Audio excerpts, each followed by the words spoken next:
gouvernement à la suite des élections européennes.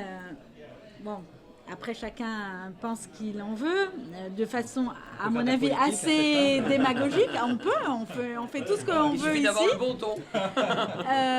A lancé cette espèce de taxe aérienne écologique uniquement pour la France. Vous, en tant que professionnel, qu'est-ce que ça vous évoque À force, je le répète pour les consommateurs, à force de leur ajouter la taxe d'aéroport, la taxe de sécurité, la taxe aujourd'hui, les taxes sont plus importantes que le prix du billet.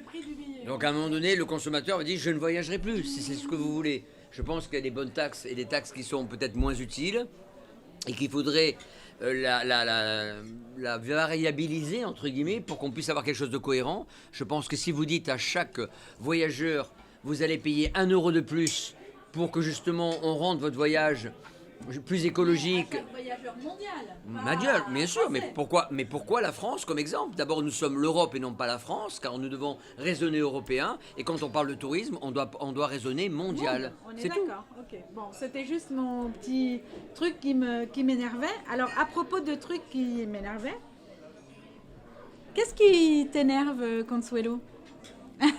Moi, par exemple, le fait que l'Espagne, comme Guillaume vient de dire, et on a une richesse incroyable de territoire et que quelquefois, sur les marchés français, mais ça arrive sur tous les marchés internationaux, et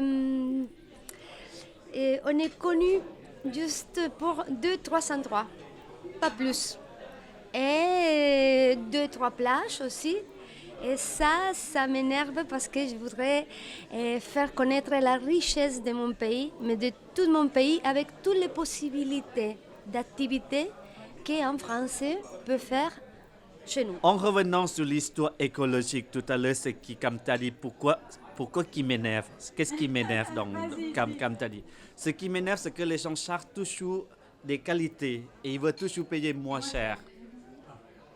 C'est pas possible. Voilà, c'est pas possible. Notre rôle, nous, à la radio, c'est leur dire, Ouais. monsieur, quand on part en Turquie, à Istanbul, pour 199 €, il y a quelque chose qui va pas. Il y a quelque chose qui va Parce qu'on pas. peut pas passer 3 jours avec 2 nuits d'hôtel Voilà. avec le billet d'avion. Ça, à un Donc, moment donné, il faut voilà. comprendre. Il faut comprendre que si vous voulez des choses bien, il faut quand même accompagner par le budget, d'accord? Et c'est pour cela que si on veut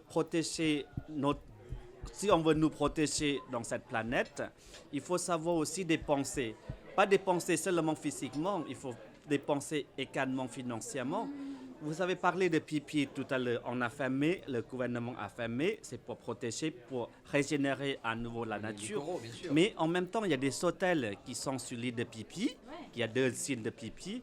Il y a des 2 hôtels qui ont travaillé énormément. Par exemple, ils proposent plus de clients des bouteilles en plastique. Mais pour avoir des bouteilles en verre, c'est pas en Thaïlande qu'on arrive à avoir certains produits, certaines qualités. On a importé, on a l'hôtel, un autre hôtel.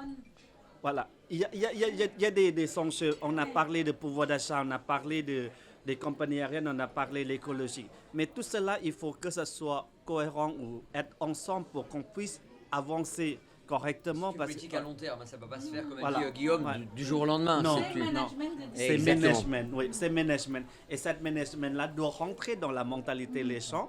Parce que s'ils veulent simplement chercher des bonnes choses, toujours payer moins cher, Ouais, donc c'est notre ADN qui veut développer ou protéger notre planète, ça ne va pas avancer trop C'est la vite. Ce dichotomie. n'est pas TGV, hein, ça sera le train de corail. Ouais. C'est la Pour les dichotomie. gros, ça va. Pas mal. Bravo, Braguet.